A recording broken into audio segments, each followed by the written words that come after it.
Welcome back. You've seen my guest of today, the supermodel Jean Campbell, and when you saw her, you looked back and you looked at her again because she exudes glamour and beauty and style. But I will tell you openly, you have never seen her because in person, she has that kindness in her eyes that is so inspiring. Sort of the kindness that you see in a superhero because, she's the face of Burberry and she's, represented so many brands as a model. But what you never really see in the photo or the video is the beauty of her strength. This is truly one of those superheroes that choose to take on life without sharing her pain, but rather sharing her inspiration. Truly a wonderful person in every possible way, and a story that is really worth for all and every one of us to listen to. The reason we're here today is because Jean published her podcast, I'm Fine, on June 14th. It is a podcast that I definitely recommend for everyone to listen to. You will know more when you listen to our conversation today. Wow.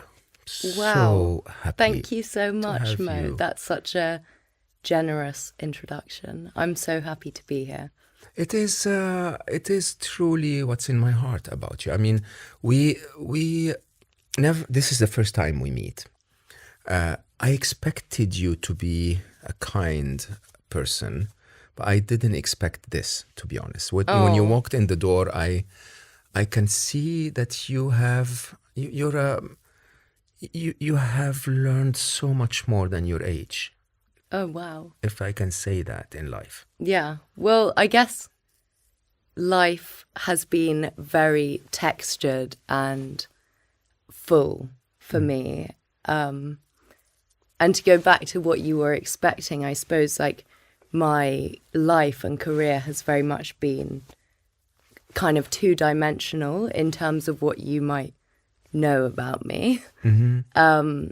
So it means a lot what you said. Thank you. I want to start by the choice of being a model. You started at? So I started modeling at 16. Okay. Which at the time I thought I was so old and super mature and like knew everything. And I'm the oldest of 4 children. So that had sort of been my role, I guess, when I was growing up. But I'd always wanted to kind of be able to take care of myself, I guess. So that was one thing. I always was super concerned about like doing well in school and I don't know, just very studious. And then I actually was scouted at 13, which is very young. And I'd never really like fancied myself as, I don't know, something that anyone would ever look at. And definitely not as a model. But it kind of it started happening a bit more frequently. And so after some time, I thought like, oh, great, this could be my kind of route to like doing my own thing. And I always had been super kind of fascinated by the mystery and drama and creativity and the art really in fashion. And actually one of my closest, basically probably the equivalent of like a second mother, was an incredible woman called Stella Tennant, who really sadly passed away a few years ago. But we used to hang out all the time when I was little. And so I thought like, well, Stella's done that, so maybe I should try. But I was super fortunate. So because of my age, my dad was not into the idea. I wouldn't be. No. But I was also very headstrong and determined.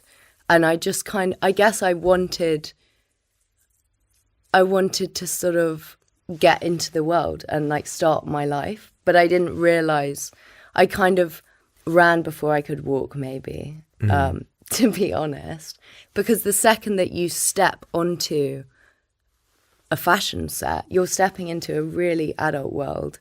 It's a very difficult world. You know, it turns over like $4 trillion a year.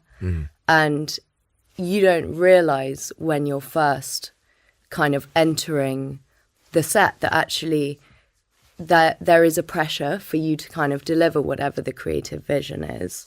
And also, you know, I say this, but I also am so grateful for having this opportunity and for having the career that I've had, because it's taught me so much, more than I could ever imagine what you might learn as a model. But it's also given me the opportunity to create my platform with my podcast and, you know, with the intention of providing hope and solutions to people. And that's very much been based on my own experience, which was kind of happening behind the scenes of, you know, my career as a model. I find one of the best advice I've ever received from any of my bosses. I think most people don't know that story, but I was at the heart of the Arab Spring because the Egyptian revolution was very interestingly associated with my marketing manager at Google. So somehow he was positioned to be the one that started the page that got people to go and stand in Tahrir Square. Wow. Which in a very interesting way, you know, of course, I don't give myself the right to Egyptian politics at all. I've lived outside Egypt for so long, but I respect the idea that people can say what they believe they need to say. And most multinational corporations had to distance themselves from anyone that was part of that political conflict, if you want. Google said, look, we have no right to say for or against any president or whatever the people want, but we just want our marketing manager back. And through that process, you know, he became very, very, very famous. And I remember vividly my boss at the time, as, you know, this gentleman became famous, telling me that fame fades very quickly. And that you need to learn to turn fame into impact and equity. Otherwise, you have no fame in a while and no equity behind it. And I find that that what you're trying to do with turning your inspiration, if you want, into something that is impacting positively on people's life. This is why I'm very excited about what you're doing. But we'll come to that in a bit of time. But with all due respect, I say honestly that as I spend time with you now, you're in your late 20s. I just turned 27 the other day. 27. You definitely come across wiser. Oh, great. Yeah.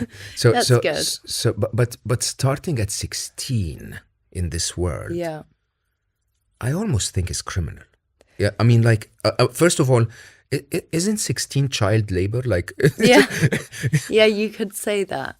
But I mean, so I definitely hear you on that. And I think when I look at a 16-year-old now, or look at my little sister who's 19 years old, I feel so protective. And I think also your age doesn't necessarily correspond to your maturity. Correct. And your ability to be in certain situations.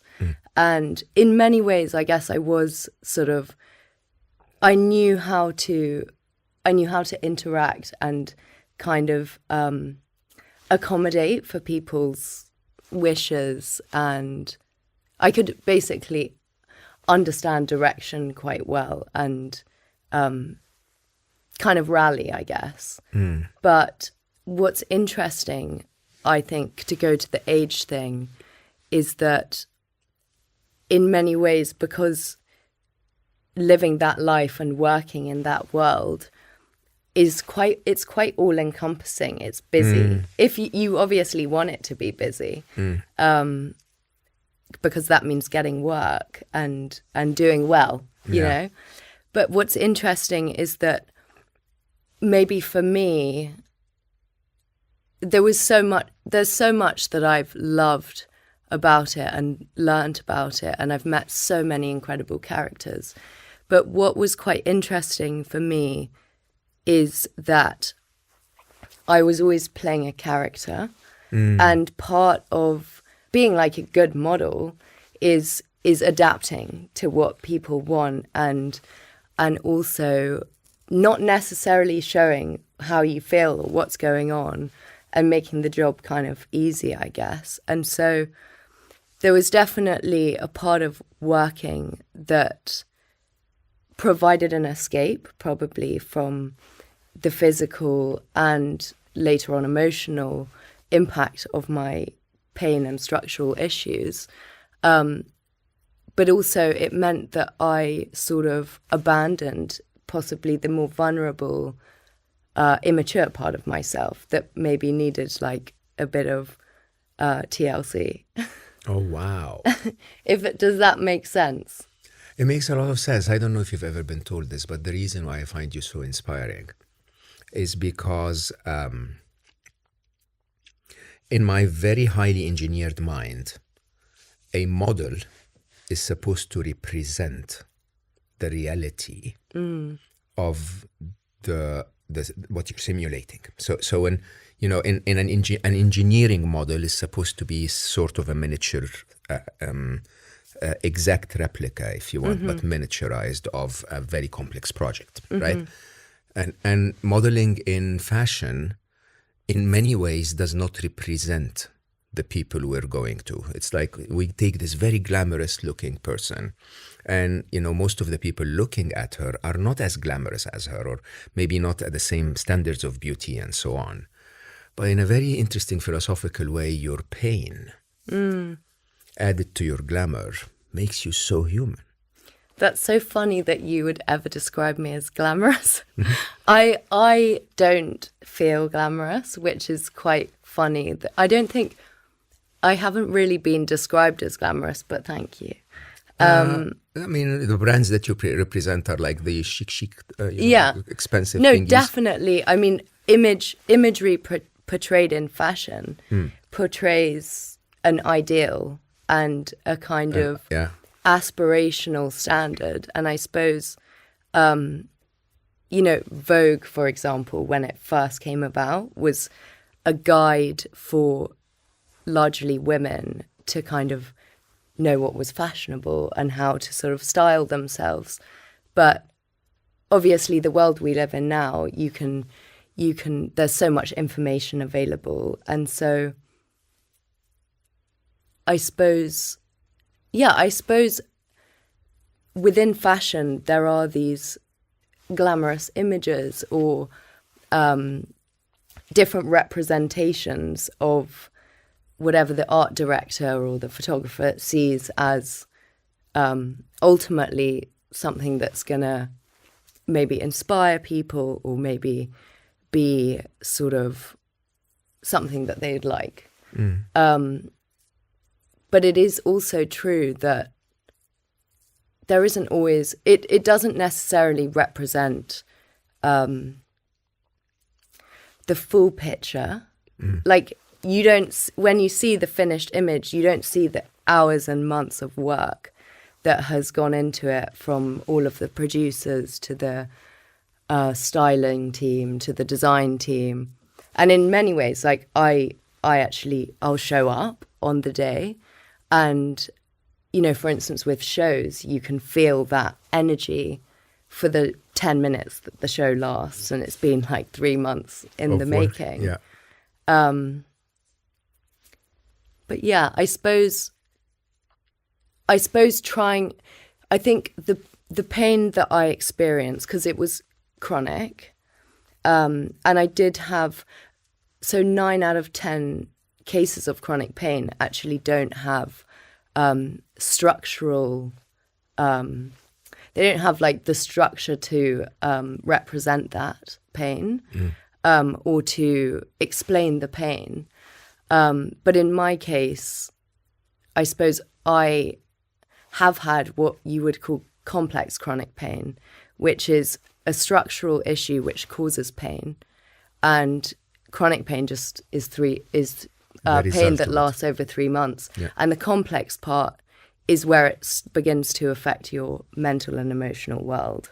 And I think that part definitely was something that I ignored. Not necessarily purposefully, but I didn't really know where those vulnerabilities had a space. They didn't really have a space at work. And wow. But then also, it's not as though, like, you know, I'm so hard done by. I never told anyone because I never knew that it was actually acceptable to, I mean, it sounds kind of silly now, but to have these uncomfortable feelings that aren't sort of typically seen as like positive and grateful and inspiring or, you know, appreciative. And so I didn't know that I could both be, you know, doing well and also be in pain in other ways. It's sort of like if I accept defeat, then it's going to take over, and Wow. that was really yeah. I want to dive deep into this. yeah. But can I ask you, for those who may not know the story? So your first Burberry shoot was, you were 16. So my first Burberry shoot, yeah, I was 16. And you went in on crutches. Yes. Right? Yeah. And they were really accommodating and adorable and kind to me. I was lying down in every picture and I would be placed on the set and then the crutches would come out. And I kind of thought like, wow, I've made it. This is great. So hold on. I mean, that doesn't show in the photos, right? No. And where did it start? When did you start getting your pain? Up to that point, what kind of pain? Okay. Because I don't think people realize. No. I don't even think you realize how heroic this journey is. Oh, thank you. Well, it's been lots of people who've helped me on the way, and we can talk about that. But so what happened is around the age of 14, I was super sporty, actually, to contextualize this. I didn't find academia particularly easy, unlike you. And but I was very good at the humanities and super creative when it came to art, and I was great at sports. And so I've always had a lot of energy, and my mind can sort of be in so many different places at once. And so I would run every day because I wanted to do well in school. So I was like, if I run every day, then I'll be focused in my lessons and I can revise, etc. And it actually was great. But then what happened is, so around 14, 15, actually 14, I started experiencing this sort of niggling pain in my right hip. But I wasn't particularly attuned with my body. It was very much a vehicle at that time. And so I kind of ignored it, I guess, or I saw it in the same light as like a stubbed toe or something. And then just time went on, and eventually my mum said to me, like, you know, what's going on? You're limping. And so when she said that, my immediate reaction was like, there's nothing to see here. And then I went to the physio, and then I went and had sort of scans, etc. And actually it took kind of a while to diagnose. Anyway, eventually I was diagnosed with hip dysplasia, which is a genetic condition where you have shallow hip sockets, basically. So it wears down the bone on your hip socket. And yeah, so I went to this surgeon and I was quite shocked by the information. And he said the only way that you can really sort this out is to have reconstructive surgery. And you're too young to have a hip replacement, because at the time I'd need to have it replaced every 8 years. And I was 15 when I got the diagnosis.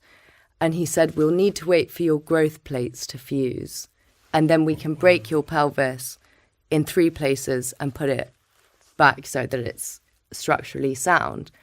So I then had that operation, and I was kind of not expecting, I wasn't expecting it to be maybe as intense as it was, because I finished my GCSEs, which I did well in because of my dedication to studying. And then I spent a month in a wheelchair and on bed rest, or I'd have to try and walk on the crutches to retrain myself to walk. And a lot of that was done in a swimming pool, doing hydrotherapy, because of it's easier to move because there's no gravity. And anyway, so that whole process took 4 months for me to be walking without crutches. And then overall it was 1.5 years until the bone was fully fused. Because when they broke my pelvis, they kind of readjusted it so there was a gap where my bone had to bridge. And that grew back in 3 months, which is amazing. But it takes 1.5 years to be fully sound. And then by that stage, my left hip had started having the same feeling. And then I had the same process over again. So, and I think it was the second one where I really felt it kind of took over my experience.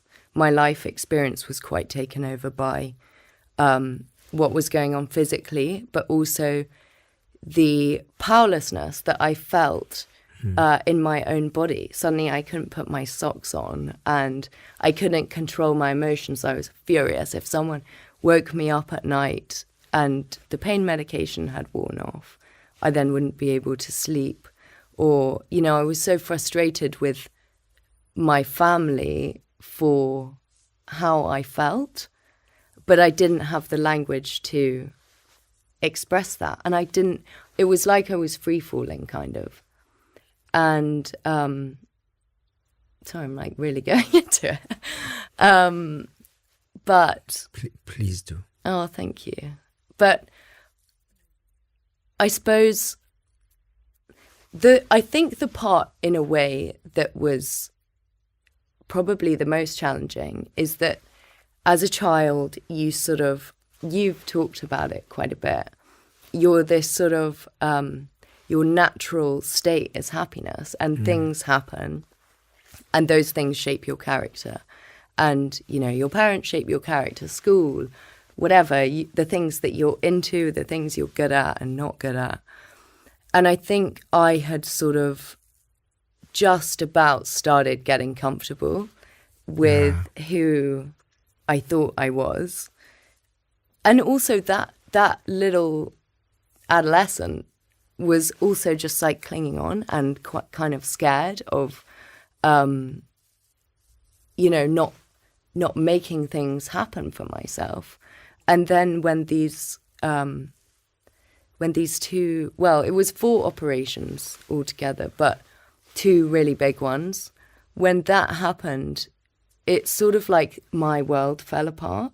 Yeah. But also, but then I had this career that was happening, and it was really taking off. And I think in a way I was so sort of not in control of my fear of the future around my body and my sort of emotional stability as a result, because I then finished these 4 big operations where I had my pelvis broken in 6 places and put back together.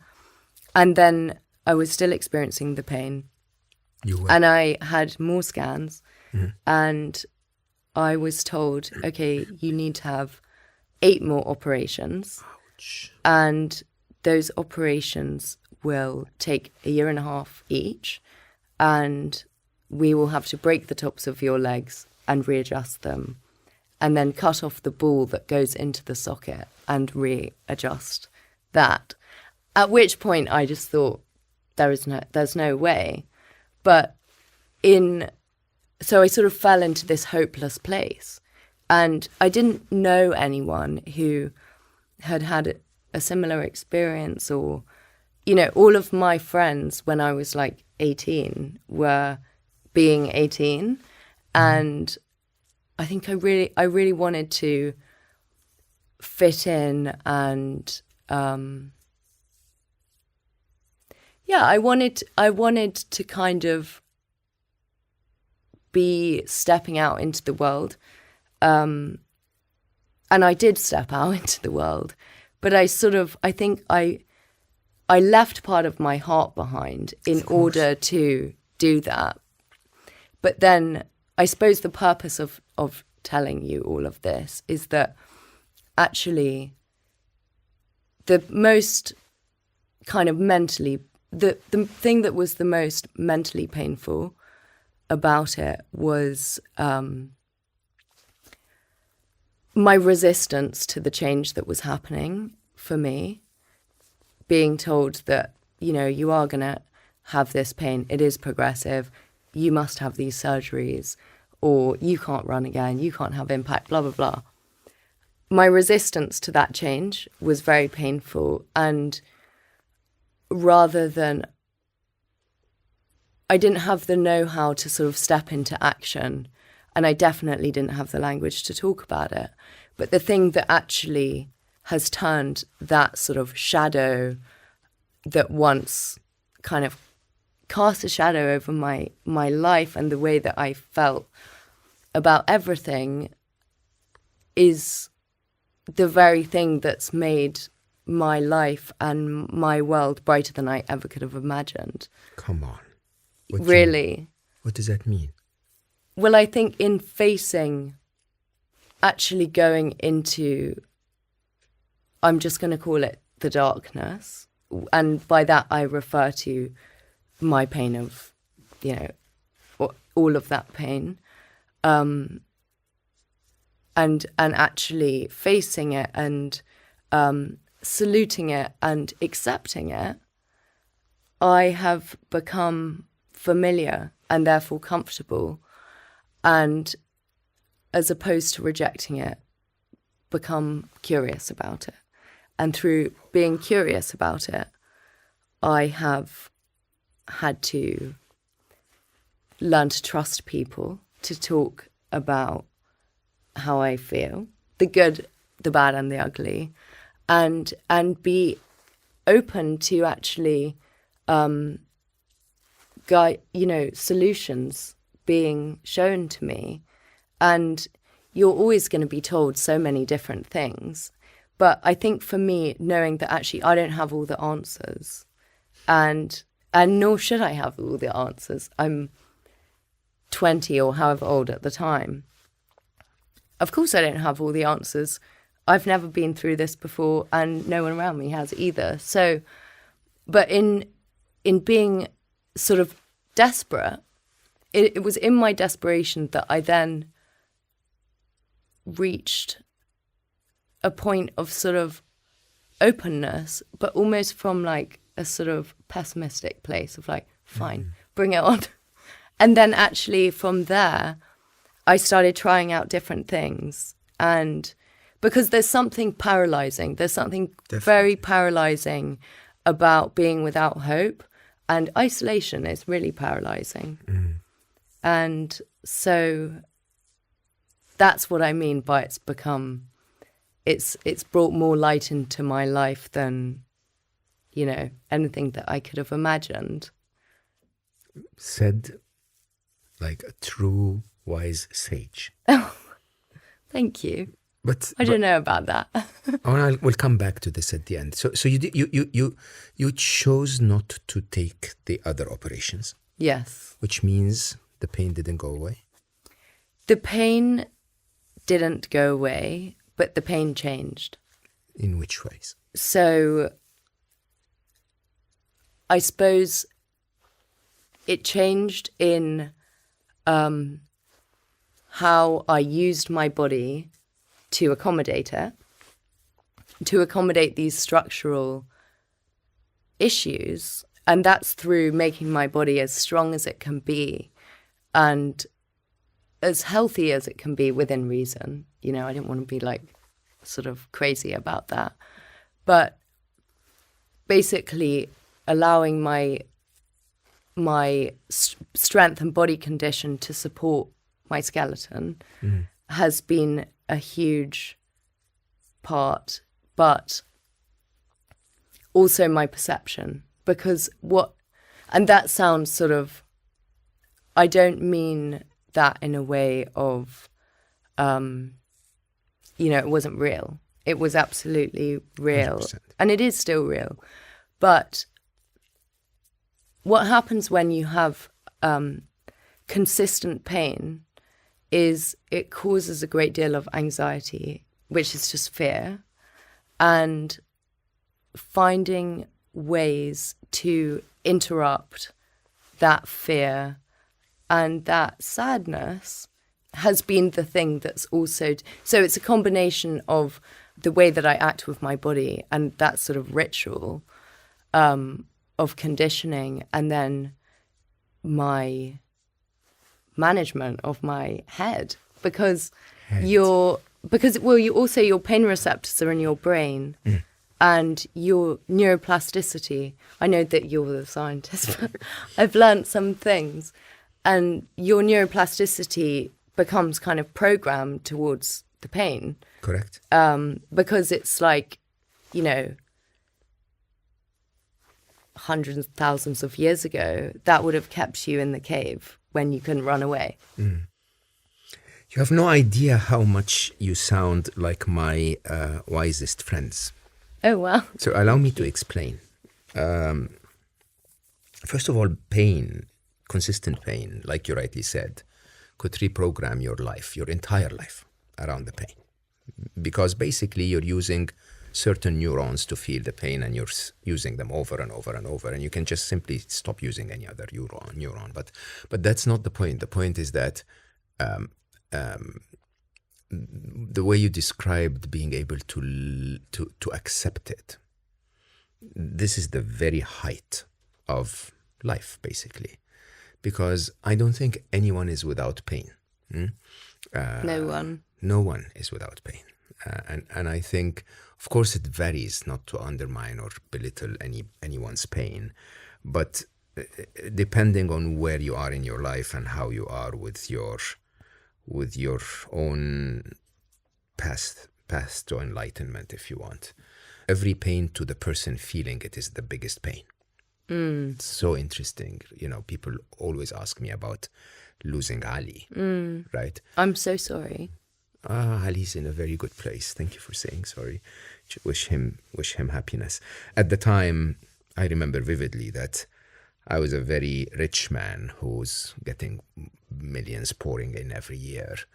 And I can tell you openly, if I had lost everything, every dollar I ever earned, I wouldn't even have stopped to blink. I wouldn't have stopped to blink. It wouldn't have made any difference to me whatsoever.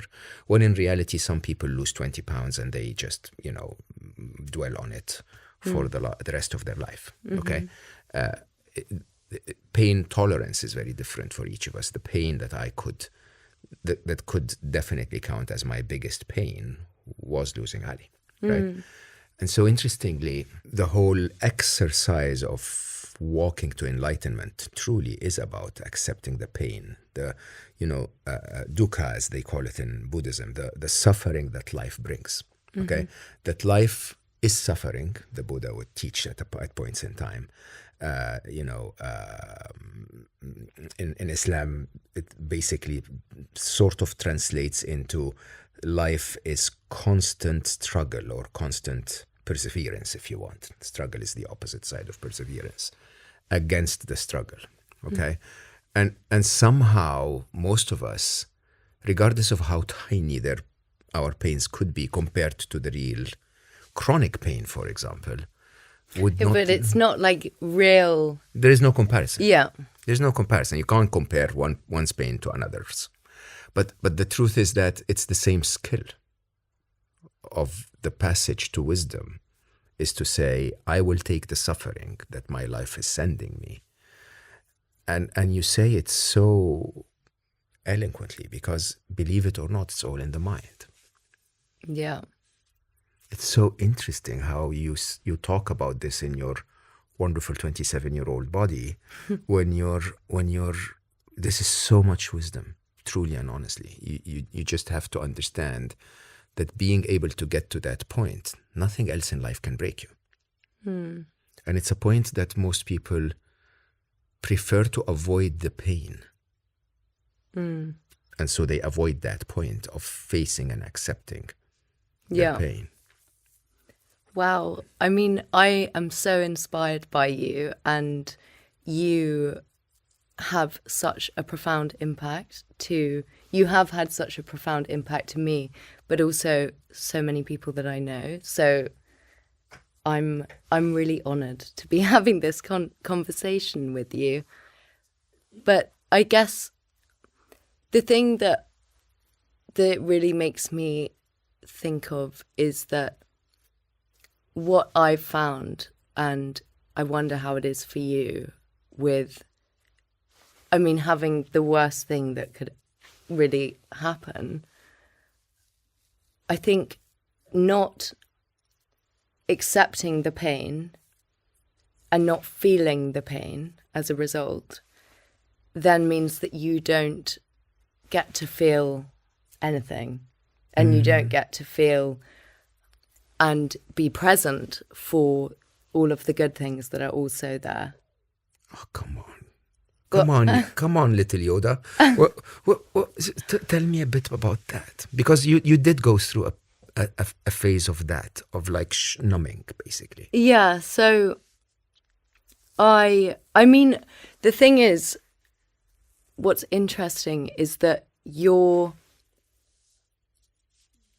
own ability to be present is something that is constantly pushed and pulled by life. You know, things happen, good or bad. Your physical state, your work, you know, all kinds of, your relationships, all of those things can affect it. But I suppose in my case, without realizing, and it wasn't a decision, but I just disconnected and became dissociated from my own experience, which is almost like a reaction that happens in your subconscious. A protective mechanism. Yeah, but I didn't have the wherewithal to kind of counteract that. But in sort of, I suppose, avoiding the pain and also isolating myself, so not being able to ever share my reality with anyone. And I thought, you know, if I share my reality with one person, it felt like I would be sharing it with everyone. So you kept that to yourself? Yeah, I just didn't ever really talk about anything. But actually in being able to trust just one person and being supported, you're then honouring your experience. And in honouring your experience, you are letting go of it. And in letting go of it, you're then able to lighten the load that you're carrying on your metaphorical shoulders. And therefore, you're actually you're present for whatever else is going on in life. So The good and the bad. yeah. And there isn't good without bad, you know, like what you were saying with the Buddhist. There you go. Yeah. That is the truth. This is what most people have to absolutely internalize, that there is never a way for you to experience sweet and sour without the sour, Yeah. right? And life itself is that arpeggio of flavors, if you want, right? Some of it is painful and some of it is joyful. And if you shut out the painful ones, you don't feel the joyful ones, Yeah. right? But the interesting bit is this. The interesting bit is there is a lot around the painful ones that we can actually enjoy. I mean, I use the example normally of working out, right? When you work out, your muscles are sore and painful, but somehow you like that joy, that feeling. Somehow you teach yourself, this is good for me. This is, you know, and I know chronic pain is at a very different scale. I've had quite a bit of it in my life myself, right? So many people have. Yeah, you said 34%. 33% of our global population, My God. which is Yeah. crazy. Shocking, right? Yeah. Which means a podcast called I'm Fine that talks to people who have chronic pain is quite a big potential podcast. Great idea right there. Oh. But let's just focus on this for a second. Huh? The fact that that we try to say, no, I'm not going to feel it, which is impossible when you're in pain, you know, makes you not feel anything else. But here's the beauty of what you said. By accepting it and integrating it in my experience, I open up, as you said, to all of the other experiences of my life. This is so beautiful because, you know, I'm sure someone listening to us right now is going through a breakup. Okay? The worst. Yeah. And you think so? Yeah. I mean, there's no, you know, it can be concentrated. Yes. Concentrated heartbreak is pretty bad. Concentrated heartbreak is pretty bad unless you look at it as part of the experience. Yeah. Unless you start to look at it and go like, okay, you know what? I am experiencing the pain that comes with love. Yeah. And that without the love, I wouldn't feel the pain. And accordingly, without the pain, I wouldn't feel more love. And it's all one little stretched story. I mean, I wish heartbreak to no one. Okay? Yeah. But the truth is when it comes, it's just one more of life's pains. And if you just focus on it or ignore it, either of them, you don't see the rest of the palette of all of the other flavors. Well, it could also be, it's sort of like ignoring the pain, whatever it is, heartbreak or grief or physical pain. Ignoring it is, it's like hitting pause on your life. Yes. But it's also a missed opportunity because there is, even though there are some things that are just not, you couldn't explain them as being a good thing to happen or a positive experience, but whatever it is that you do to get through it just turns into this Incredible. whole other part of you. Exactly. That then transforms into this light. Yeah. Which is then like a power. It's not the easy times that we go through that make us. It's not at all. No. It's the challenging times.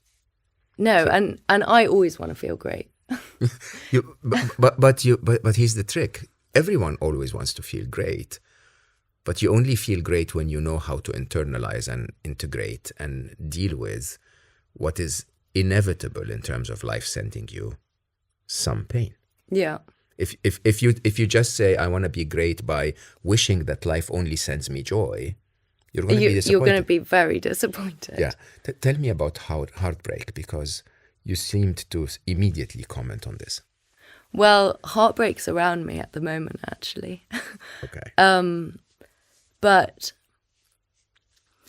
I think heartbreak is, I mean, obviously the immediate thing is to think of breakups, but heartbreak comes in different forms.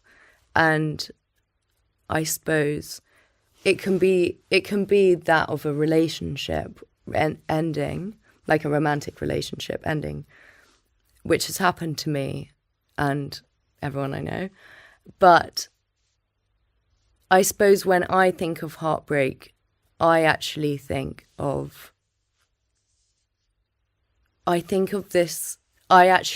grief. It is. Because, yeah, and it's obviously a sliding scale. It can be a breakup and, you know, there's someone walking the earth that you... someone can break up with you? Yeah. Is that like... Yeah. Does that happen to you as well? Definitely. Oh, you don't dump all of them? No. Oh my God, okay. But That's an observation. But I think what's funny about heartbreak, and I don't mean this in a minimizing way, but it can be, you know, your best friend. Of course. Who has disappeared and is now absent from your life, but they're somewhere and you just are not familiar with each other anymore. Or in my case, grief, which I've experienced, and is definitely the most complex thing, emotional journey, is sort of like it's also heartbreak is a part of that. Yes and no. I mean, my personal experience is that the grief that results from loss of a loved one, for example, is very analogous to chronic pain, because it is actually the finality of it, where you suddenly go like, holy shit, I'm never going to hug Ali again. It's the pain of that thought is just unbearable. Okay, it's that finality of, look, you're stuck in that pain, and it's not going to go away. This is why it's very analogous in my mind to chronic pain. And believe it or not, going through loss, and I've had so many recently.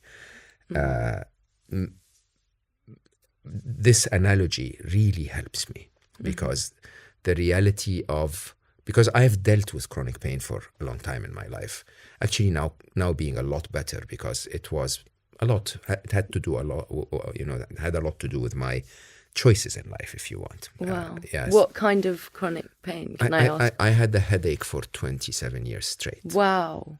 That is unbelievable. Straight. And in a very interesting way, you know, it was interestingly because of my food choices and my lifestyle, right? But to the point that you know, at a point in time, and you probably know that as much as I do, you go like, look, it's always going to be in the background, right? And eventually I even stopped taking painkillers for it, which somehow is stupid if you really think about it. But I was like, I can't live on painkillers my whole life, so I'm not going to do that anymore. And the first day when I went and did an intolerance test and found out the foods that I was intolerant to, removed them from my diet. And I woke up one morning and I have no headache. And I'm like, whoa. No way. Like, what is this feeling? Like, you really, it's shocking. And somehow, like, you know, so what I developed during those years, 15 years ago now, is a very interesting ability to integrate the pain, not reject it, to make it easier. I don't know if you've experienced that. Yeah. I mean, that's totally my experience, because in a way you stopping the painkillers and looking for and really feeling it, and then having to do your allergy test, then led you to your solution. But also, I don't know if that's true for you, but for me, when I felt a certain pain, by zooming in on it, almost as a form of meditation, it felt less. So when it's always in the background, okay, it's more intense, if you want, than if you just bring it to the foreground. Yeah. Yeah. And in a you know, I we were talking about loss, right? The finality of loss is that I'm going to have to live with this for a long time. And I think that really applies to chronic pain. But heartbreak as a result of a romantic loss, a romantic breakup, if you want, is not within that same category. Heartbreak within, you know, is basically, for most of us, it's like the end of life. It's not. Yeah. It's just the end of a season. Yeah, totally. No, I suppose heartbreak as a word for me probably represents more than romantic relationships. Totally. So, but yeah, I agree. Yeah. Anyway, whoever broke up with you is an idiot. Okay. Thank you. I hope he's listening. Yeah. Or she. And yeah, I hope he suffers. No, anyway. So there is that fatherly protection here. Yeah. Anyway, I want to ask you about the podcast. Yes. So you move from someone who's not able to talk about your pain to anyone to someone who wants to talk about your experience of pain to everyone. Yeah. That takes courage. What happened there? It's actually a great question. I've actually not thought about it. Oh, did I scare you now? It's like, no, you didn't scare me because that reality has sort of sunk in the last week. But I suppose it sort of felt just like an instinctive wish. And I suppose that wish comes from a place of relief. I actually feel relief in the fact that actually this is not bigger than me. This is part of my life, but it's also, it's actually brought so many wonderful things into my life. It's introduced me to my body in a way I never could have imagined. It's introduced me to just such an intense appreciation for just, this sort of sounds kind of silly, but an intense appreciation for just existing against all odds, and you know, the feeling of walking down the street and it not just like kind of taking over everything, or being able to be with my sister and chat to her and actually be there. Just feels like through the process I got my life back in a way that I actually didn't have it.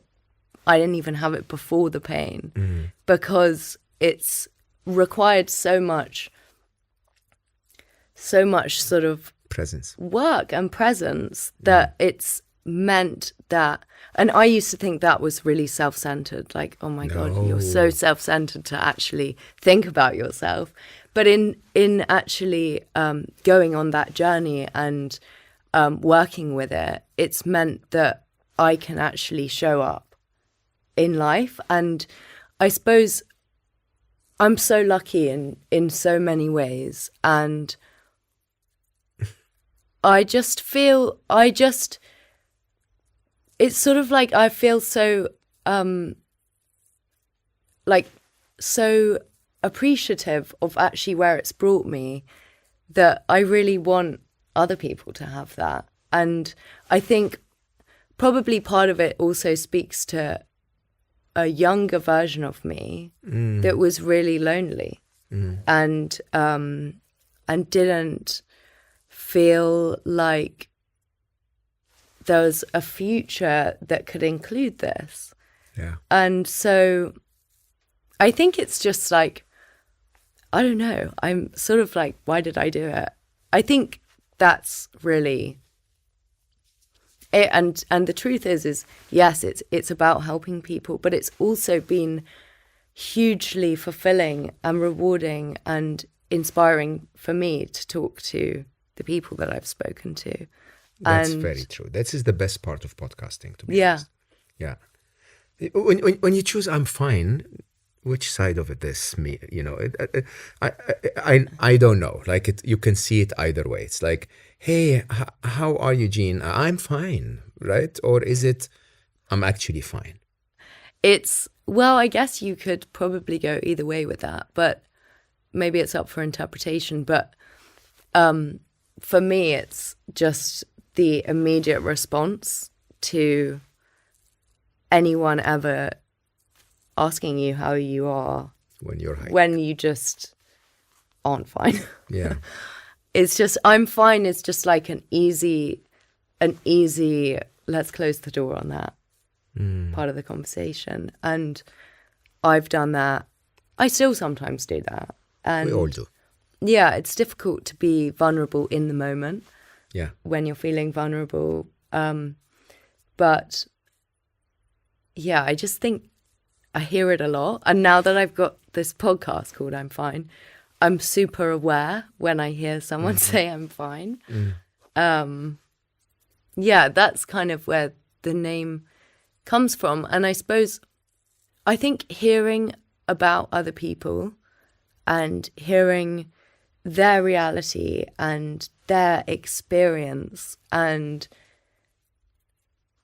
their sort of wins and losses and how they kind of have come to be comfortable with it, or what works for them and what didn't work for them, is just, there's something very healing about it.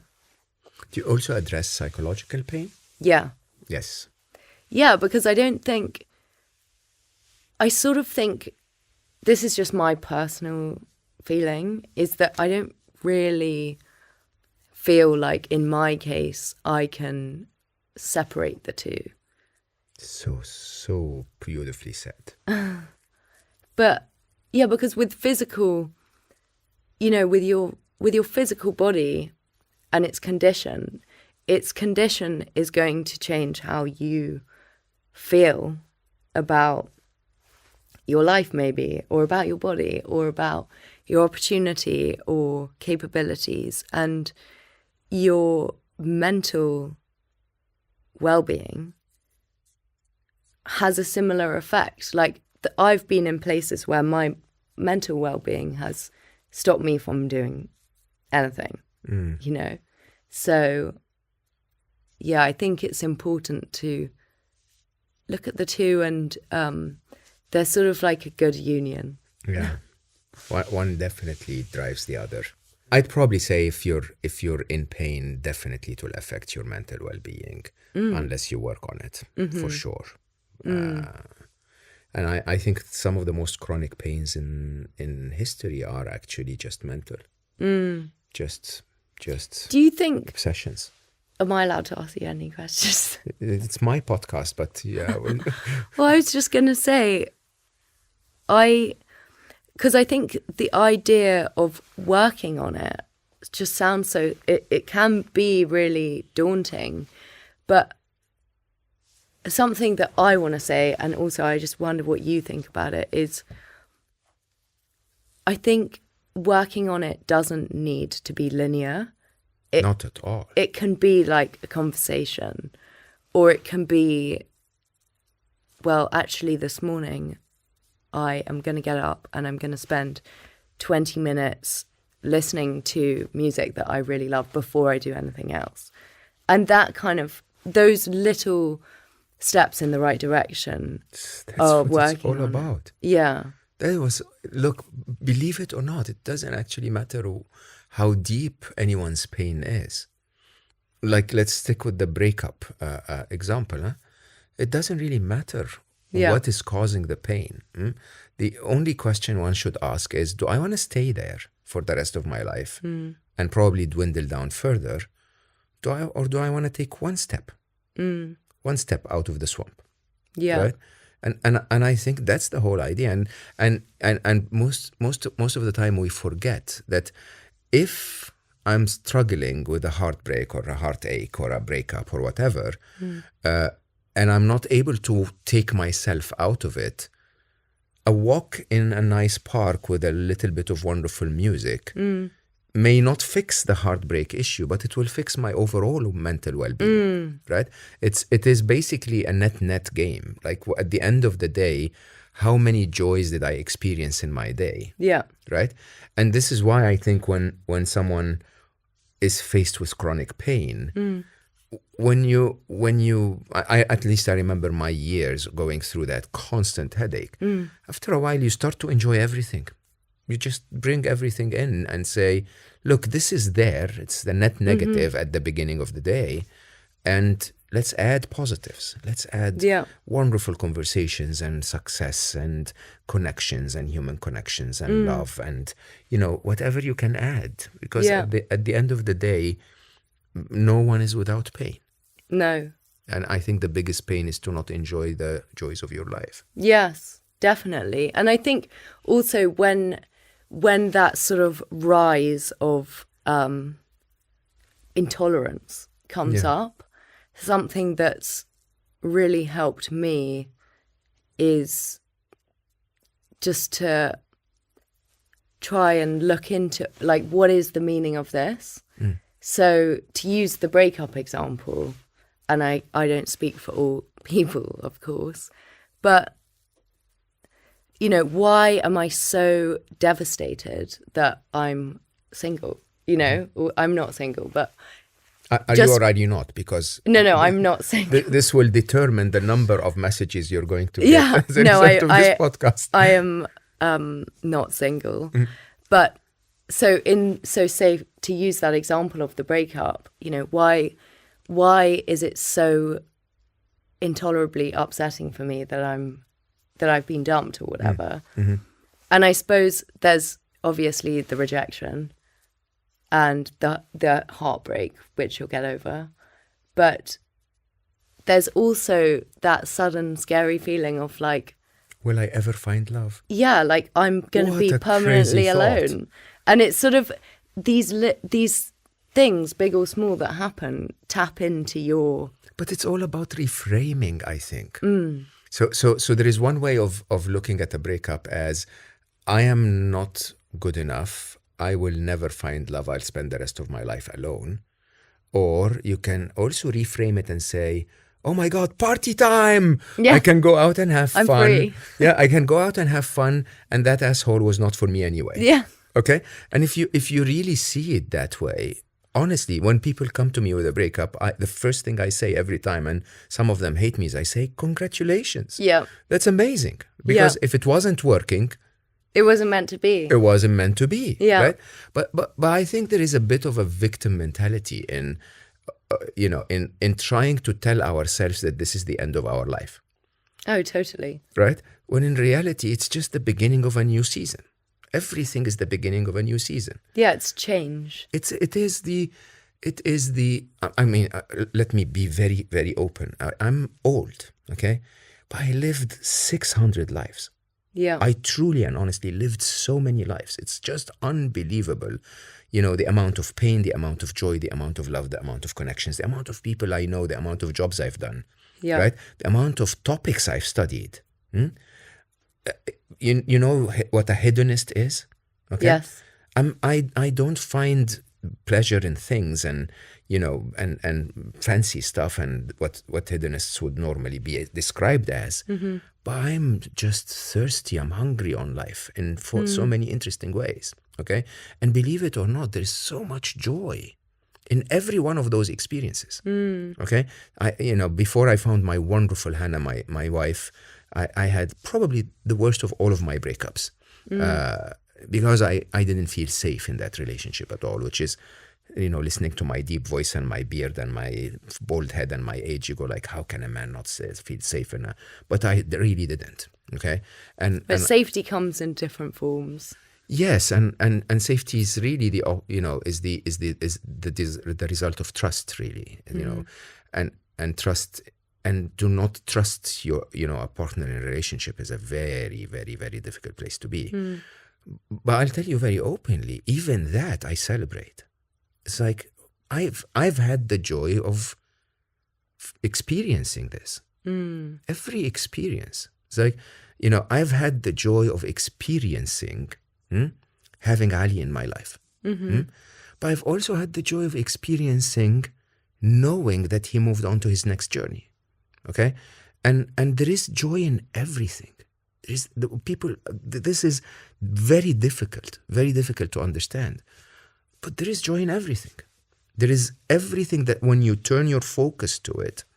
So one of my top meditation exercises, I know please don't think of me as sadistic, but I take a drop of water, I put it on the tip of my nose. Yeah. And I wait 40 minutes. And the itching in your nose is just no way. unbearable. Why do you do that? Is that controlled pain? No, because you just zoom your entire thought.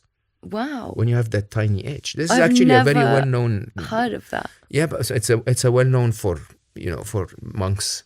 I'm going to try that. An itch really gets you to focus. I bet. A tiny bit of pain, okay, really gets you to focus just as much as a tiny bit of joy. Yeah. Making love to the point where you completely leave that world, the world that we live in, okay, is because you can somehow focus your whole being on one thing. Yeah. Okay? And that thing is something other than thought. Yes. And so when you really think about the biggest privilege I've ever been given was not the money or the success or the best-selling books. It's just the infinite number of experiences. Infinite. I know tens of thousands of wonderful people like you who I will hug tomorrow when I see you again. Yeah. Right? And the blessing of that. Now here's the question. How many of us block ourselves from that? I mean, so many. Yeah. And the only way for life not to penetrate every fabric of you is for you to block it. And sometimes you don't even know that you're doing that. 100%. But in the not allowing yourself presence, which I think is the greatest state of mind. Greatest state of being. To not allow yourself presence and therefore kind of building that wall around yourself. I mean, I've built walls around me when metaphorical walls, but out of fear. Yeah. It's like, I don't want you to see me right now. Yeah. Because I can't possibly show you me right now. And if you knew me, then you wouldn't love me. And I think, but I think when you do that, you isolate yourself. And actually through dropping your guard, not to everyone, but allowing trust and unblocking yourself, essentially. Yeah. You have presence. You do. You have life. Some of your favorite guests, favorite quotes, favorite moments. You've recorded how many so far? Half a year? 26 episodes. Yeah, half a year. Well done. So, it's so difficult to choose favorites. Yeah, I know. I know. Okay, so I'll give you a couple. So I spoke to an incredible doctor called James Flowers, who had his own incredible personal story, but the way that he sheds light into the pain experience and his level of expertise and the information he offers is amazing. So I really loved that one, and he's so enthusiastic about what he does. I spoke to someone called Tony Kosoko, who's a physio, and his number one issue that he deals with is men's health. Yeah, I know. And so that was a fascinating conversation, because the idea that men's health is the number one issue, and it being kind of given a voice with the physio says that it doesn't really have a space. We don't, yeah. I mean, we never really stop to go to check with the physio. I think that's very common among men. Yeah. Yeah. From one side, we don't cry. So it's like, Yeah. so we don't feel the pain. Yeah. But then, yeah, we're too busy. I also spoke to Julia Sargemois, who's a really good friend of mine, about intrusive thoughts and anxiety. And she was so kind of eloquent and just inspiring on all of it. But I kind of just love all of them. Yes, you have to. But those are definitely some that come to mind. I honestly, from deep in my heart, wish that you're going to blow up and be very big with this podcast. Oh, thank you so much, Mo. I will be listening to your first episode, and by the time we publish this, it will be a week ago. By then, I'm going to ask everyone to actually go and just support your effort. Thank you. That's so kind. And I should openly, in front of everyone, say I admire you. Oh, I admire you so much. I really think you have to read The Hero's Journey, because definitely. there is through your pain, I think you were being prepared. Nice. I like that. Yeah. So I hope you'll have a lot of joy in what you're about to do, because I really and honestly find this Slo Mo one of my biggest privileges, is to get to meet such amazing people all the time. But I also will have to ask you to remember that there is a bit of duty in what you've just been assigned to do. Because by helping 34% of all of us who are navigating pain, that's a big task. Yeah. Well, hopefully it will make a positive difference to those who need it. But I'm so in awe of you and your contribution to the world, and it's a real honor to be on your podcast. So thank you so much. Thank you. I'm enjoying it. I hope you will as well. For all of you listening, this is my first podcast I've ever been a guest on. Yeah, and the last. I get very jealous. No, no. I actually think you should share your story with everyone. Oh, I really do. Well, thank you so much. I've really loved it. Yeah. For all of you listening, I knew of Jean before we met, and I wanted to leave you with one message. No one is without pain. No one is without pain. And some of us, the true heroes among us, are in a lot of pain. And I think it just teaches you to be humble.